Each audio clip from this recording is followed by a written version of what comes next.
It started with a simple act of kindness, a grilled cheese sandwich for a starving child shivering in the rain. I didn't know who he was. I didn't know that the bruises on his arms were the only clue to a war brewing in the city's underbelly. And I certainly didn't know that by opening my door to that boy, I was inviting the devil himself inside. His father wasn't just a concerned parent. He was Dominic Valtieri, the man who owned half the politicians in Chicago and buried the other half. I wanted to save a child. Instead, I fell in love with a monster and became his only weakness. This is how I survived. The neon sign of the silver fork flickered with a dying buzz, casting a rhythmic, sickly pink light onto the wet pavement of Fifth Avenue. It was late on a Tuesday, the kind of night where the rain didn't wash the city clean, it just made the grime slicker. Mia Harlow wiped down the counter for the third time, the smell of stale coffee and bleach stinging her nose. Her back ached. It was a specific kind of ache, the dull throb of a 28-year-old woman carrying the weight of a failing legacy. This diner had been her father's pride, then his burden. And now, 3 years after his funeral, it was her sinking ship. 2 customers all night, Mia muttered to the empty room, tossing the rag into the sanitizer bucket. At this rate, we're not paying the electric bill, let alone the supplier. She moved to lock the front door, her hand hovering over the deadbolt when she saw movement in the alleyway across the street. It wasn't the usual movement. Not the stray cats fighting over scraps or the staggering silhouette of Old Man Henry looking for a place to sleep off the whiskey. This was small, frantic. Mia squinted through the rain-streaked glass. A boy. He couldn't have been more than 7 or 8 years old. He was digging through the overflowing dumpster behind the bakery, his small hands tearing at a plastic bag. He wore a hoodie that was 3 sizes too big, the fabric soaked through and clinging to his frail frame. Mia's heart hammered a rhythm of instinct against her ribs. This wasn't a safe neighborhood. Red Hook wasn't where you wanted to be after dark, especially if you were small and alone. She didn't think. She flipped the lock, the bell above the door chiming its cheerful, out-of-place ding, and stepped out into the deluge. "Hey!" she called out, her voice struggling against the wind. The boy froze. He didn't run. He just went rigid like a rabbit spotting a hawk. He turned slowly under the harsh street lamp. His face was a map of misery. Dirt smudged his cheeks, and his eyes, striking, piercing green eyes, were wide with terror. "I'm not going to hurt you," Mia said, raising her hands, palms open. "You look hungry." The boy's gaze darted to the diner's warm glow, then back to the half-eaten bagel he'd pulled from the trash. He clutched it to his chest protectively. "That's garbage, honey. It'll make you sick," Mia said, her voice dropping to that soft, steady tone she used to use on her dad when the dementia got bad. "I've got a griddle inside that's still hot. I can make you a burger, fries, a milkshake, chocolate." The mention of chocolate seemed to break the spell. The boy took a tentative step forward, then another. He looked left, then right, scanning the street with a paranoia that no child should possess. "Come on," Mia urged, shivering as the rain soaked her waitress uniform. "It's on the house." He followed her in. Inside, under the fluorescent lights, he looked even worse. His sneakers were held together with duct tape. His hands were shaking. Mia led him to booth 4, the one in the corner, furthest from the windows. It was the safe booth. "Sit. I'll be right back." She went into the kitchen and moved with practiced efficiency. She threw 2 patties on the grill, the sizzle filling the silence. She buttered a bun, dropped a basket of fries into the fryer, and mixed a thick chocolate shake. When she returned, the boy was sitting on his hands, staring at the table. He hadn't taken off his hood. She slid the plate in front of him. "Eat, please." For a second he hesitated, then hunger won. He ate with a ferocity that broke Mia's heart. He didn't chew. He inhaled. Grease dripped onto his chin, and he wiped it away with his sleeve. Mia watched him, sipping her lukewarm coffee, giving him space. "What's your name?" she asked softly when he slowed down halfway through the fries. He stopped chewing, his green eyes locked onto hers. He shook his head. "Okay, no name." "That's fine," Mia said. "I'm Mia. He looked at the milkshake, then took a long sip. "Nico," he whispered. The voice was raspy, unused. "Nice to meet you, Nico. Where are your parents?" The temperature in the booth seemed to drop. Nico dropped his fry. His hands went under the table, gripping the edge of the seat. "Gone," he said. "Gone where? At work? Home? Just gone?" Mia sighed internally. A runaway or worse, abandoned. She knew she should call child services. It was the law. It was the right thing to do. She looked at the phone behind the counter. Nico followed her gaze. He scrambled out of the booth instantly, panic flaring. No calls, no cops. "Whoa! Easy." Mia stood up, blocking his path, but keeping a distance. "Okay, no cops, I promise. No cops." He was breathing hard, his chest heaving. "If you call them, he'll find me." "Who will find you?" "The bad man," Nico whispered. Mia felt a chill crawl up her spine. This wasn't just a runaway. This kid was running from someone specific. "Okay, Nico, I believe you." "No calls." She reached into her apron and pulled out a $20 bill and a few ones. Her tips for the night.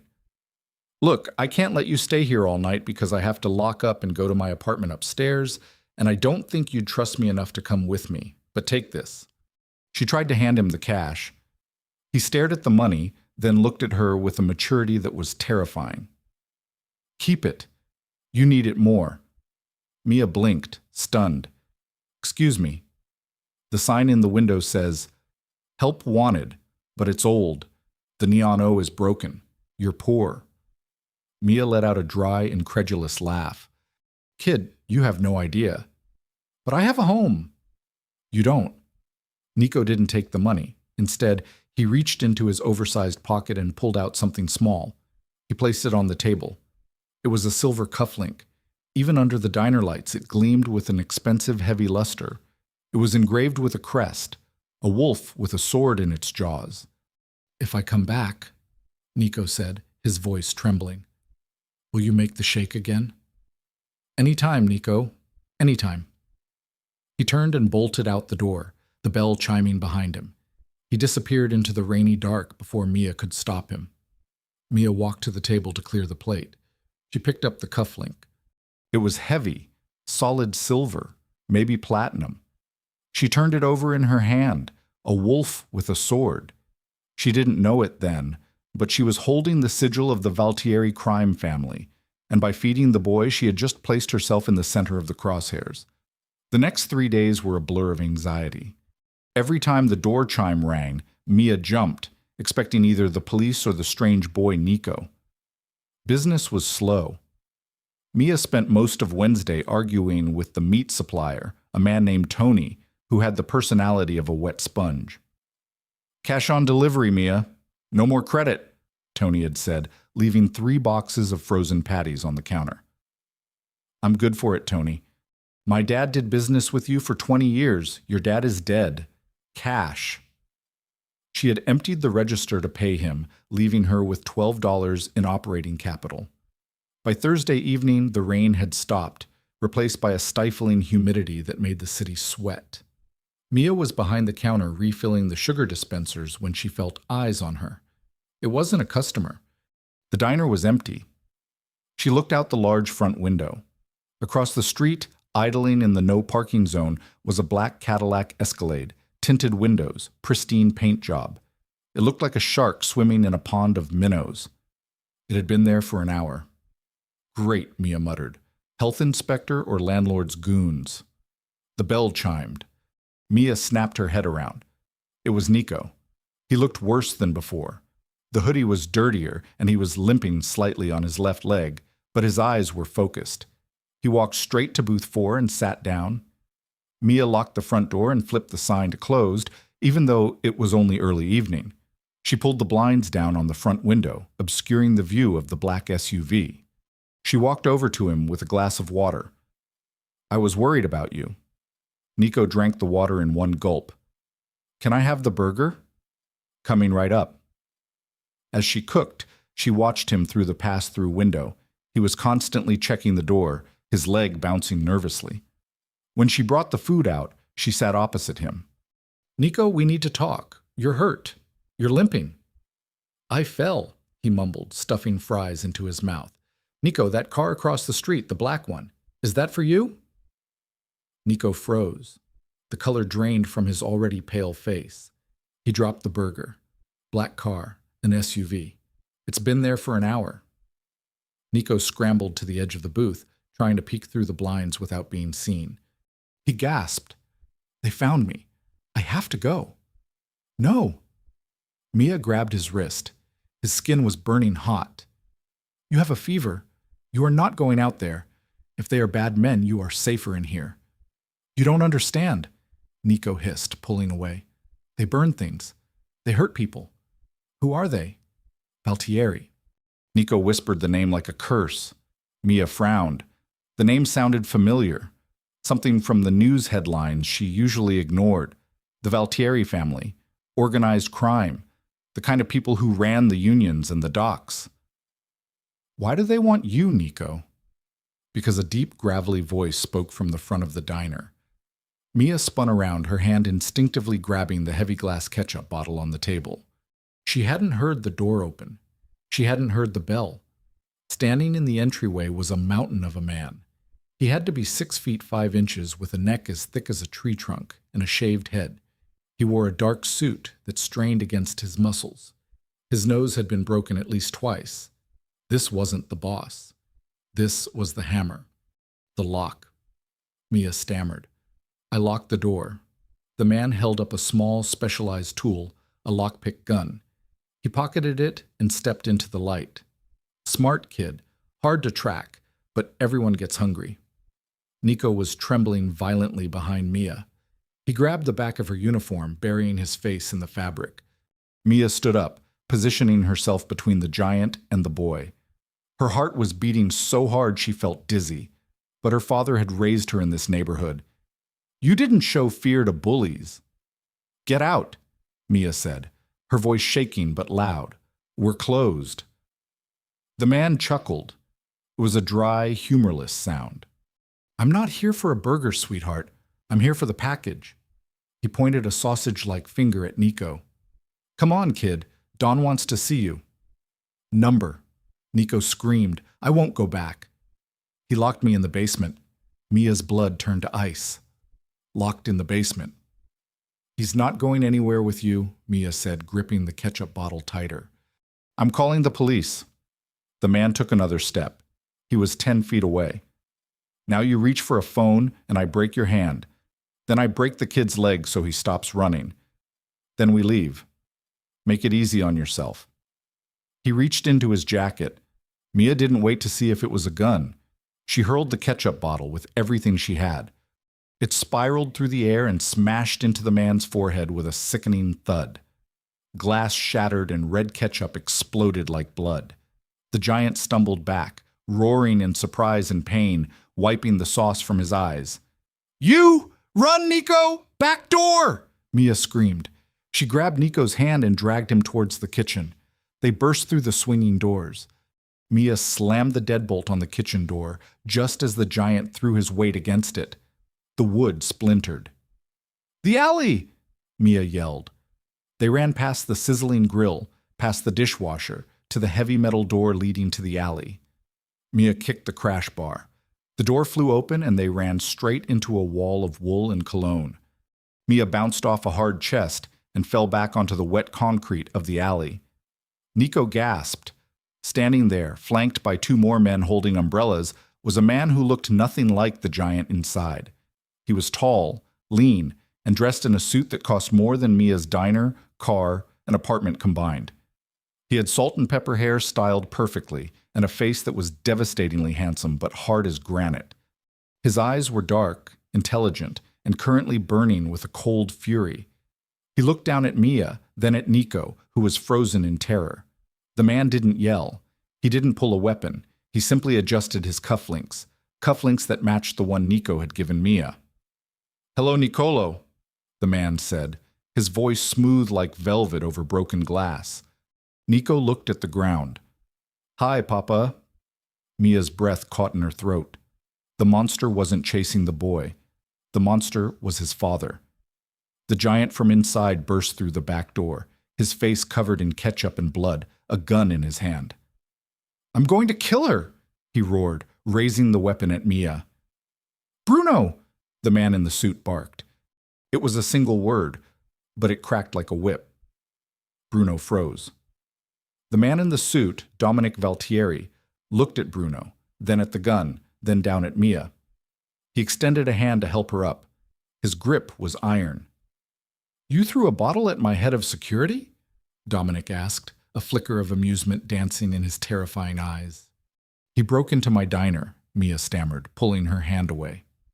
"He threatened a child." Dominic turned his gaze to Nico. "Is this true?" Nico nodded rapidly. "Bruno said he'd break my legs." Dominic's face darkened.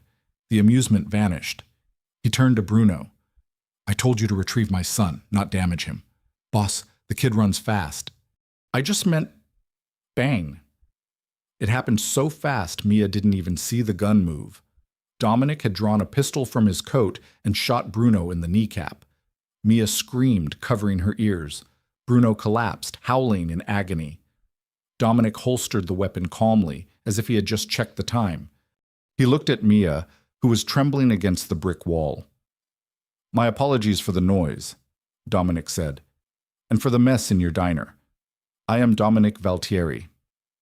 He stepped closer, invading her personal space, smelling of rain and expensive tobacco. "It seems you have been feeding my son, which means I am in your debt." He reached out and tucked a strand of wet hair behind Mia's ear. His fingers lingered on her jawline for a second too long, and a Valtieri always pays his debts. The gunshot echoed in the alleyway long after the smoke cleared, bouncing off the wet brick walls like a thunderclap. Mia stood frozen, her back pressed against the cold metal door of her diner, staring at the man writhing on the ground. Bruno, the giant who had threatened to break her hand just minutes ago, was now clutching his shattered knee, his face a mask of agony. But he wasn't screaming anymore. He was biting down on his own leather belt, stifling the noise because his boss had told him to be quiet. Dominic Valtieri didn't even look at the wounded man. His attention was entirely on Mia and the boy clinging to her leg. "Nicolo," Dominic said, his voice terrifyingly calm.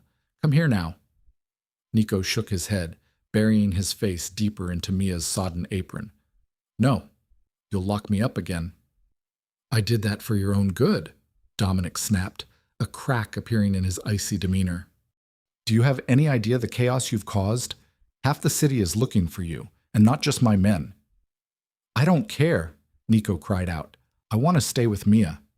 She makes me shakes. She doesn't have guards with guns." Dominic's jaw tightened. He looked at Mia, really looked at her for the first time. He assessed her worn-out sneakers, the grease stain on her collar, the defiant tilt of her chin despite the terror in her eyes. "Miss Harlow," Dominic said, stepping over the groaning Bruno to close the distance between them. "I appreciate your hospitality truly, but this is not your world." "Give me the boy." "He's scared of you," Mia said. Her voice trembled, but she didn't move. "I don't care who you are. I'm not handing a terrified child over to a man who just shot his own employee." Dominic let out a sharp, frustrated breath. He checked his watch, a platinum piece that probably cost more than the diner's mortgage. "We are losing time. The Bianchi family has scouts in this sector. If they see you with my son, you are dead. If they see you alone after tonight, you are dead." Mia blinked. "What?" "You are a witness," Dominic stated cold facts. "And you have aided the Valtieri heir. To my enemies, that makes you a collaborator. To the police, that makes you a suspect. You cannot stay here tonight." "This is my home," Mia argued, gesturing to the building. "My apartment is upstairs. Your apartment is a fire hazard with a lock a child could pick," Dominic countered. He signaled to the two men holding umbrellas. They stepped forward instantly.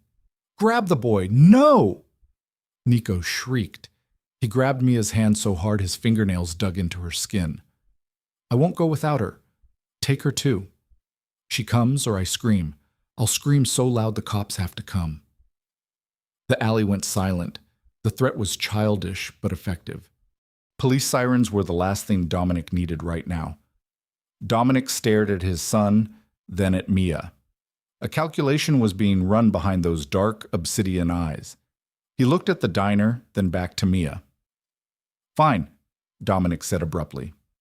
"Fine what?" Mia asked. "You're hired. Excuse me. You obviously have a rapport with him. He's stubborn like his mother was. He won't move unless you do." Dominic gestured towards the idling Escalade at the end of the alley. "Come with us. Pack a bag. You stay at the estate until the heat dies down. I'll pay you $5,000 a week." Mia's mouth dropped open. "I can't just leave. I have a business to run." "You have no customers, Mia," Dominic said, his voice dropping to a harsh whisper. "I saw your ledger on the counter while I was waiting. You're 3 months behind on rent. You have $12 in the till. Come with me and I'll pay off your debts. Stay here and you'll likely be dealing with the Bianchi hit squad by sunrise." He wasn't lying. She could see it in his eyes. There was no malice in the threat, just a brutal honesty. Mia looked down at Nico. The boy looked up at her, his green eyes pleading, "Please don't leave me." She looked at her diner, the crumbling brick, the flickering light. Then she looked at the dark alley entrance, where shadows seemed to be moving. "I need 10 minutes to pack," Mia said, her voice hollow. "You have 5, Dominic replied. He turned to his men. "Get Bruno in the van, clean the blood off the pavement, make it look like nothing happened."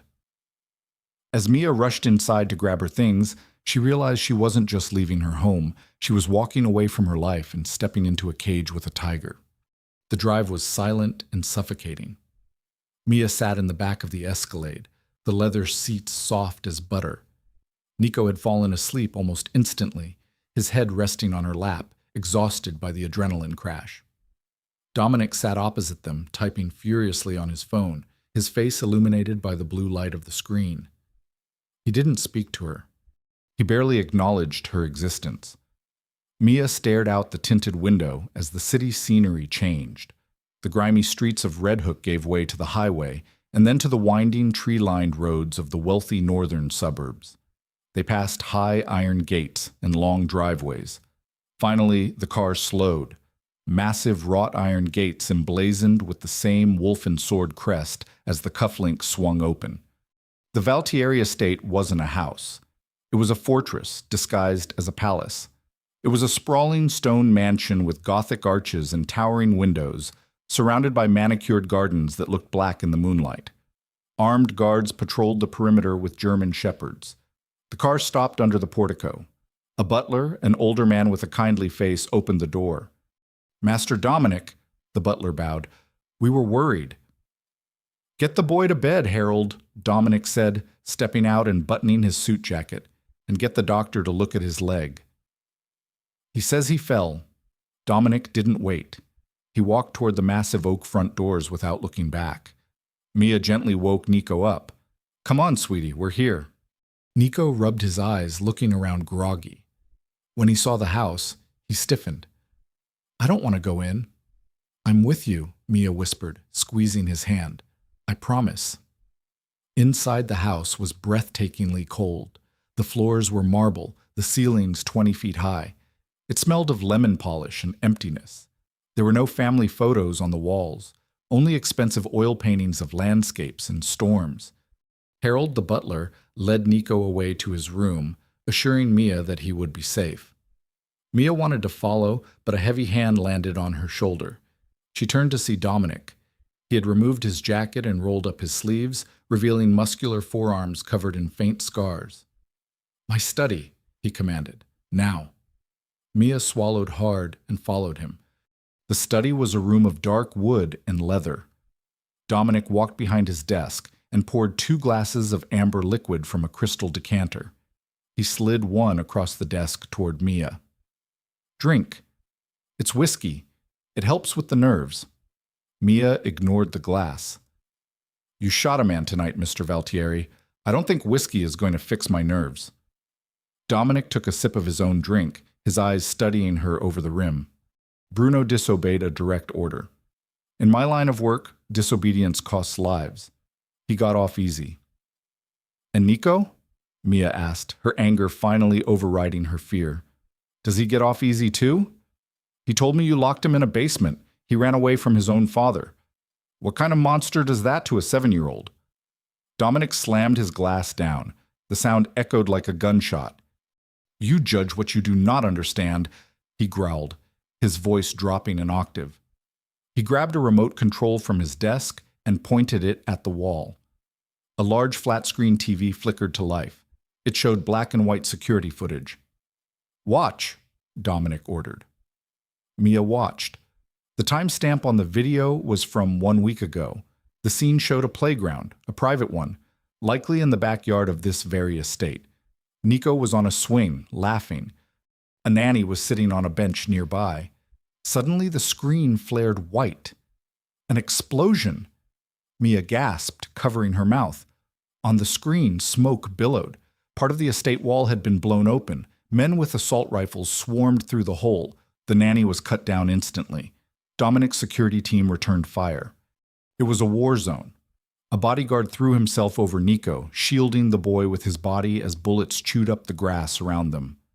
Dominic turned the TV off. The room plunged back into silence. That was 7 days ago, Dominic said, his voice devoid of emotion, though his hand gripped the desk so hard his knuckles were white. The Bianchi family tried to kidnap him. They killed his nanny. They killed 3 of my men. Mia stared at him, her heart pounding. I didn't know. The basement Nico speaks of is a panic room, Dominic continued, pacing behind his desk. Reinforced steel, independent air supply, satellite connection. It is the safest place on Earth. I put him there because I haven't slept in a week trying to hunt down the men who did this. I locked him in because I couldn't risk him wandering out. He stopped pacing and looked at Mia. The mask of the ruthless Don slipped just for a second, revealing a man who was exhausted and terrified of losing his son. He thinks I'm punishing him, Dominic whispered. He thinks I'm the villain. And maybe I am. I know how to run an empire, Mia. I know how to break a man's will. I do not know how to talk to a 7-year-old boy who misses his mother. Mia felt the anger drain out of her, replaced by a complex ache in her chest. She looked at the man, the killer, the kingpin, and saw the father beneath. He doesn't need a panic room, Dominic, Mia said softly, using his first name for the first time. He needs you. Dominic looked at her, surprised by her boldness. He's afraid of me because you act like a soldier, not a dad. You bark orders. You shoot people in front of him. Mia took a step closer to the desk. You hired me to keep him safe. Fine, but I'm going to do it my way. No more locking him up. If he stays, I stay. And you stop terrifying him. Dominic stared at her for a long, heavy moment. The air between them crackled with a strange tension, part confrontation, part attraction. He wasn't used to being spoken to like this, especially not by a diner waitress with flour under her fingernails. You have a sharp tongue, Miss Harlow, Dominic murmured. It comes with the territory of serving cold coffee to bad tippers, she retorted. A faint ghost of a smile touched Dominic's lips. It transformed his face, making him look devastatingly human. Very well, he said. You have free rein with the boy. Harold will show you to your room. It is next to Nico's. Mia turned to leave. And Mia? She stopped at the door. Yes, the money I promised, Dominic said, his eyes dark again. I'll double it. Just fix this. Fix him because I can't. Mia nodded and walked out into the silent hallway. She found her room. It was luxurious with a 4-poster bed and silk sheets, but she couldn't sleep. She sat by the window looking out at the dark grounds where armed men patrolled with dogs. She thought she had saved a boy from hunger. Now she realized she was trying to save a boy from a war. And the general of that war, the man with the cold eyes and the warm hands, was the most dangerous thing of all. Because as she replayed the conversation in the study, she realized something that terrified her more than the guns. She wasn't afraid of Dominic Valtieri anymore. She was intrigued by him. And in this house, curiosity didn't kill the cat. It got you involved. Just as she was drifting off to sleep, a sound startled her, a soft creak of the door handle. Mia sat up, clutching the duvet. "Who's there?" The door pushed open. It wasn't an assassin. It was Nico. He was holding a pillow, looking small and fragile in the moonlight. "Mia," he whispered. "I'm here, Nico. Can I sleep in here? The shadows in my room, they look like the bad men." Mia's heart broke. She pulled the covers back. "Come here." Nico climbed in, curling up beside her. He fell asleep instantly, safe. Mia stroked his hair, staring at the door. She had stepped into the line of fire for this boy.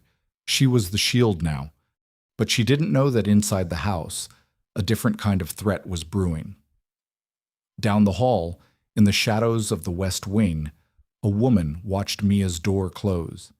She was beautiful, elegant, and her eyes were cold as ice.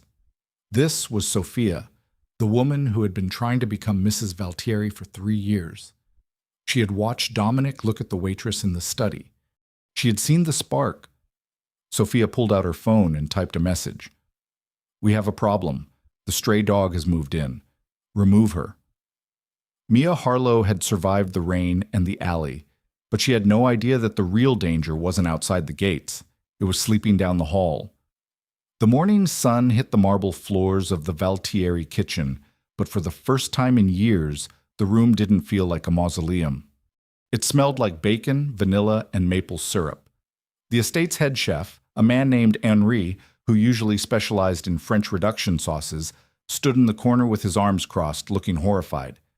Mia was at the massive industrial stove, flipping pancakes with a rhythm born of 10 years in a short-order diner. "Miss Harlow," Henry sniffed.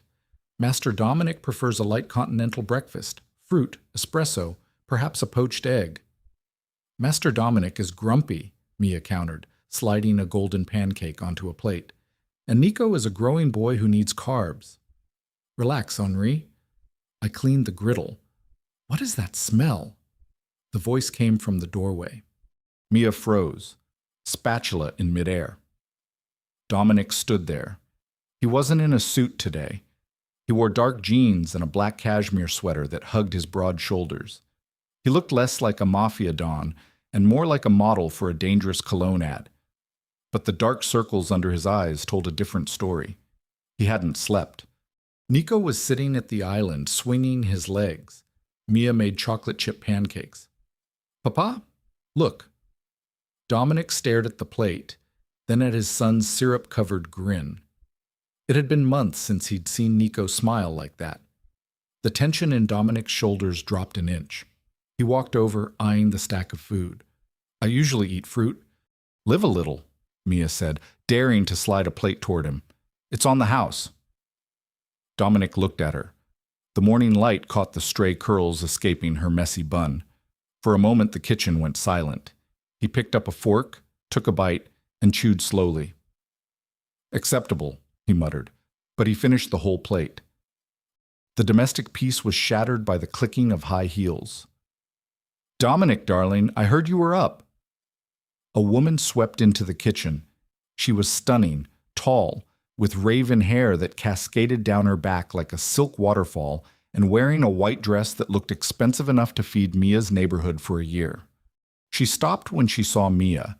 Her smile didn't falter, but the temperature in the room plummeted. "And who is this?" the woman asked, her voice light and airy, yet laced with venom. Dominic wiped his mouth with a linen napkin. "Sophia, this is Mia. She's looking after Nicolo." Sophia's eyes raked over Mia's diner uniform, which she was still washing and wearing because she refused to wear the stiff nanny uniform Harold had offered. "Oh, the help. I see." She walked past Mia as if she were a piece of furniture and placed a hand possessively on Dominic's arm. "I was worried about you, Dom. The security breach. It's terrifying. I've increased the patrols around the guest wing." "Thank you, Sophia," Dominic said, though he gently removed her hand. "Mia," Dominic said, turning back to her, "I have business in the city. Do not leave the house." "Actually," Mia said, wiping her hands on a towel, Nico and I were going to the stables. He told me he loves horses. The perimeter is secure, right? Dominic hesitated. He looked at Nico's hopeful face. Fine, but take Bruno's replacement with you and don't leave the sight of the guards. As Dominic left, Sophia lingered. She turned to Mia, her smile vanishing instantly. He doesn't need a stray dog, sweetheart, Sophia hissed, her voice low so Nico wouldn't hear. He needs a queen. Enjoy the pancakes. They'll be your last meal here if you aren't careful. She turned and clicked away. An hour later, Mia and Nico were in the stables. The smell of hay and leather was comforting. Nico was brushing a gentle mare named Luna, while a new bodyguard, a silent man named Marco, stood by the door. Can we ride, Mia? Nico asked. Please, just in the paddock. I don't know, Nico. Papa lets me. He has a saddle for me. Mia sighed. Okay, but just a walk. She found the small saddle Nico pointed to. It was beautiful leather embossed with his initials. She hefted it up. Decades of working in a diner with broken equipment had made Mia hyper-aware of things that weren't right. A loose screw on a table, a fraying wire on a toaster. As she went to tighten the girth strap, the belt that holds the saddle on the horse, her thumb brushed against the leather. It felt wrong. She leaned in closer. The leather strap had a clean, razor-thin slice halfway through it. It was on the underside, invisible unless you were looking for it. If Nico had climbed on, the strap would have snapped the moment the horse trotted. He would have been thrown under the hooves. Mia's blood ran cold. This wasn't wear and tear. This was a cut. Mia, what's wrong? Nico asked. Mia dropped the saddle as if it were burning. She spun around to Marco, the bodyguard. Don't let him touch that horse, she screamed. Marco unholstered his weapon instantly, scanning for an attacker. What is it? The saddle. Mia breathed, her hands shaking. Someone cut the strap. Someone tried to... She couldn't finish the sentence. Someone tried to kill the boy to get to me or just to hurt Dominic. Sophia's words echoed in her mind. If you aren't careful, Mia grabbed Nico, pulling him into her arms. We're going back to the room now. She realized then that the fortress walls couldn't protect them. The enemy was already inside the gates. The mood in the Valtieri estate that evening was suffocating. Outside, a thunderstorm was rolling in, mirroring the turmoil inside. Dominic had returned early. When Marco told him about the saddle, the staff said the Don went into a room with the stablemaster, and the stablemaster didn't come out walking. Mia was in Nico's room reading him a story, but her mind was elsewhere. She had barricaded the door with a chair, much to Nico's confusion. A knock came. 3 sharp raps. Mia, it's Dominic. She moved the chair and opened the door. Dominic stood there, his face a mask of fury, but his eyes were filled with a terrifying darkness. He was holding a glass of whiskey, his knuckles white. Is he asleep? Dominic asked softly. Yes, come with me. He led her not to the study but to the library, a massive 2-story room filled with books. He locked the heavy oak doors behind them. I checked the saddle myself, Dominic said, his back to her. It was sabotage, expertly done. It was Sophia, Mia said, her voice shaking. She threatened me this morning. She called me a stray dog. She said, I know. Dominic cut her off. He turned around. I know it was her. Mia blinked. You know, then why is she still walking around free? Because she is the daughter of the Lombardi family, our allies. If I touch her without absolute proof, I start a war that burns the whole city down. Dominic walked toward her, the energy radiating off him, making the air crackle. But she made a mistake. She targeted my son to get to you. He stopped inches from her. Mia had to crane her neck to look up at him. He smelled of rain and gun oil. Why? Mia whispered. Why does she hate me so much? I've been here 2 days. Because I look at you, Dominic said, his voice dropping to a rough growl. Mia's breath hitched. What? I look at you, Mia, and she sees it. Everyone sees it. He raised a hand, his rough thumb tracing the line of her jaw. You walked into my life out of the rain, fearless and foolish, and you made my son smile. You challenged me in my own house. His hand moved to the back of her neck, his fingers tangling in her hair. You are dangerous to me, he murmured, because you make me want to be something other than a monster. The air between them was electric. Mia's heart hammered against her ribs. She should pull away. He was a criminal, a killer. But looking into his eyes, she didn't see the dawn. She saw the lonely man who had been living in a cold war for years. Dominic, she breathed. He leaned in. His lips were inches from hers. She could feel his heat. Click. The sound was loud in the quiet library. It wasn't the door. It was the sound of the entire estate's power grid shutting down. The lights died. The library plunged into pitch blackness. "Stay down!" Dominic roared. He tackled Mia, driving her to the floor behind a heavy leather sofa, just as the glass of the French doors shattered inward. Crash! Gunfire erupted. Red muzzle flashes lit up the room like strobe lights. Bullets tore into the books above their heads, sending paper flying like confetti. "Stay here," Dominic commanded. He pulled a gun from his waistband. Mia hadn't even seen it there and rose to a crouch. He fired 2 shots into the darkness. A scream followed. "Nico!" Mia gasped, scrambling to get up. "I have to get to Nico." "No, my men guard his door." Dominic fired again. "This is a hit, a full assault." How did they get in? Mia screamed over the noise of shattering glass. "The gates, the guards. Someone disabled the security system." Dominic gritted out, reloading with practiced speed. "Someone on the inside." Sophia. The realization hit them both at the same time. Sophia hadn't just cut a saddle strap. She had opened the gates to hell. The library doors burst open. Flashlights cut through the gloom. Men in tactical gear with the Bianchi crest on their chests poured in. Dominic was a one-man army. He moved with lethal precision, shooting the first man in the throat and the second in the chest. But there were too many. "Run, Mia." The servant's passage behind the bookcase. "Go to Nico," Dominic yelled, providing cover fire. Mia didn't argue. She scrambled on her hands and knees towards the false bookcase Dominic had pointed out. She pushed the hidden latch, and it swung open into a dark, narrow corridor. She looked back. Dominic was pinned down behind the desk, bullets chipping away the wood. He looked at her one last time, a look of desperate, fierce protection. "Go." Mia scrambled into the dark passage, and the bookcase clicked shut, muffling the sounds of the gunfight. She ran. She ran through the cobwebs and dust, guided only by her memory of the house layout. The passage opened out into the hallway on the second floor. It was chaos. The emergency lights flickered red. Smoke filled the air. She saw bodies, guards on the floor. She sprinted toward Nico's room. The door was open. Mia's heart stopped. Nico. She burst into the room. It was empty. The bed was unmade. The window was open. Looking for this? Mia spun around. Standing at the end of the hall was Sophia. She held a silver pistol in one hand, and with the other she gripped Nico by the back of his pajamas. The boy was crying, his mouth duct-taped shut. Sophia smiled, and it was the smile of a demon.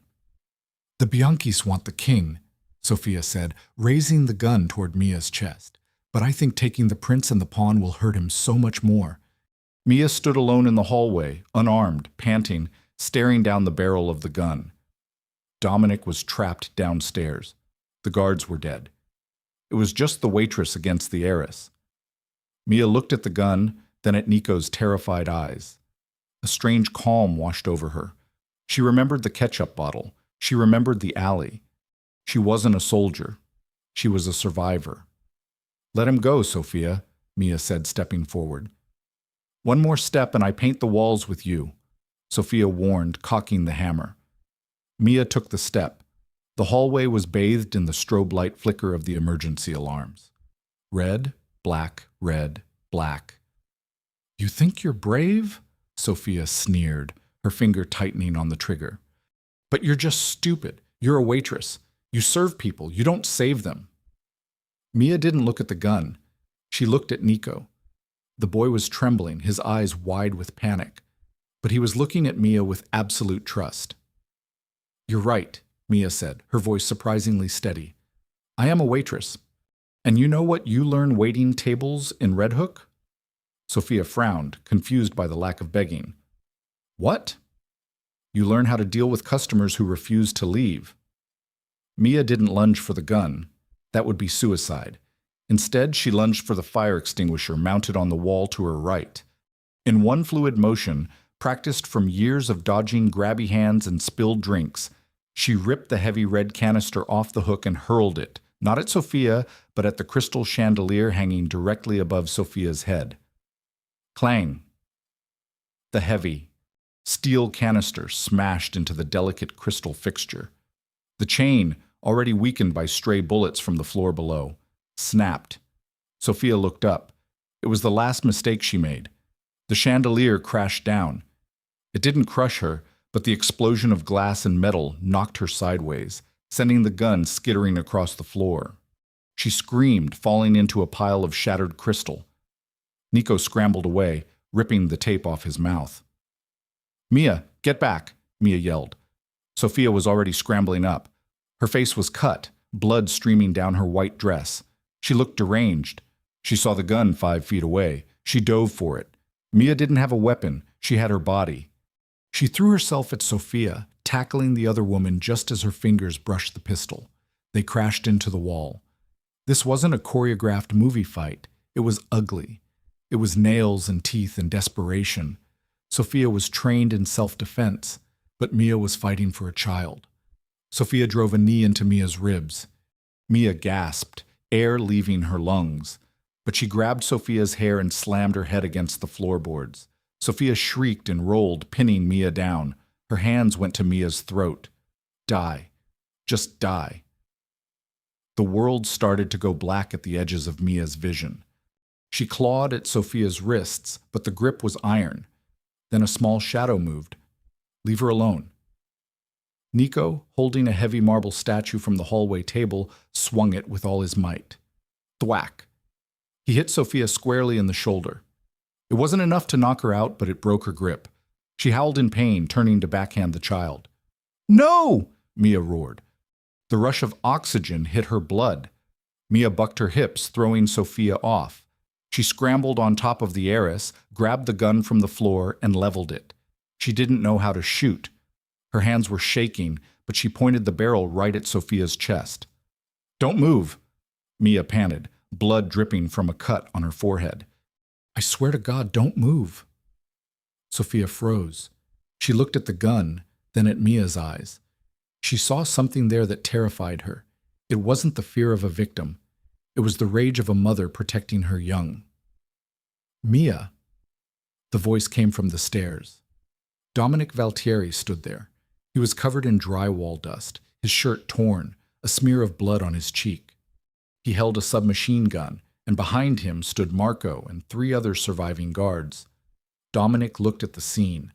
The shattered chandelier, the unconscious Bianchi hitman in the hall, his son holding a marble statue, and the waitress from Red Hook holding a gun on the traitor. He walked over slowly. He gently placed his hand over Mia's hand on the gun. "I've got it," he whispered, his voice rough with emotion. "You can let go, Mia. I've got it." Mia's adrenaline crashed. She slumped, the gun falling from her hand. Dominic kicked it away and signaled his men. "Take her," Dominic ordered, pointing at Sophia. His voice was cold as the grave. "To the basement. We have much to discuss regarding loyalty." Sophia didn't scream as they dragged her away. She just stared at Dominic, knowing her fate was sealed. Dominic dropped to his knees. He didn't check on his empire. He pulled Nico and Mia into a crushing embrace. Nico buried his face in his father's chest, sobbing. "Mia saved me, Papa." She dropped the ceiling on her. Dominic looked at Mia over his son's head. His eyes were dark pools of intensity. He reached out and wiped the blood from her forehead with his thumb. "I told you to run," he said. "I don't leave good tippers." Mia managed a weak smile. Dominic didn't smile. He leaned in and kissed her. It was a kiss of possession, of relief, of a promise made in blood. It tasted of smoke and survival. "You are not a waitress anymore," Dominic whispered against her lips. "You are mine." The neon sign of the silver fork was gone. In its place was a tasteful hand-painted wooden sign that read, "The Valtieri Kitchen." The interior had been renovated. The grease stains were gone, replaced by polished mahogany and warm lighting, but the heart was the same. Mia stood behind the counter, but she wasn't wearing a uniform. She wore a silk blouse and diamond earrings that caught the light, a gift from her husband. The bell chimed. "Closed for a private event," Mia called out cheerfully. "I have a reservation," a deep voice replied. Dominic walked in. He looked different. The weight of the world was still on his shoulders. Being the boss of Chicago wasn't a part-time job, but the shadows in his eyes were gone. He walked behind the counter and kissed her, ignoring the gasp of the line cook. "Where is he?" Dominic asked. "Booth 4 doing his homework." Dominic looked over. Nico was sitting in the corner booth, chewing on a pencil, looking healthy and happy. There were no dark circles, no flinching. "The Bianchi family formally surrendered the territories this morning," Dominic said, resting his hand on Mia's waist. "It is finished. The war is over." "For now," Mia corrected him gently. She knew this life. She knew there would always be another war, but she also knew she wasn't fighting it alone anymore. She reached under the counter and pulled out a plate. Grilled cheese, extra crispy. Dominic laughed, a rich, genuine sound that he had relearned how to make. "You're trying to fatten me up. I'm keeping you fed, Mr. Valtieri. A hungry man is a dangerous man." "I am still dangerous," Dominic murmured, leaning in close, "but only to those who threaten what is mine." He took a bite of the sandwich right there in the diner where it all began. Outside, the rain began to fall on the city streets, washing away the grime. But inside, it was warm. Mia watched her boys, the wolf and the cub. She had let a hungry boy into her diner and found a family. She had stared down the devil and made him fall in love. She wasn't just a survivor. She was the queen of Red Hook, and long live the queen. Wow, what a journey. From a simple grilled cheese sandwich in a rainy diner to a showdown in a mafia mansion, Mia proved that you don't need a weapon to be strong. Sometimes all you need is the courage to open the door. Dominic Valtieri might have ruled the city with fear, but Mia conquered him with kindness. It just goes to show that even in the darkest worlds, a little bit of light can change everything. I hope you guys enjoyed this roller coaster of emotions. If this story kept you on the edge of your seat, please hit that like button. It really helps the channel grow and lets me know you want more stories like this. Don't forget to subscribe and turn on the notification bell so you never miss a new episode. We have a thriller coming up next week involving a runaway bride and a secret agent that you do not want to miss. What was your favorite part? The ketchup bottle scene or the chandelier drop? Let me know in the comments below. Thanks for listening, and until next time, stay safe and be careful who you let in from the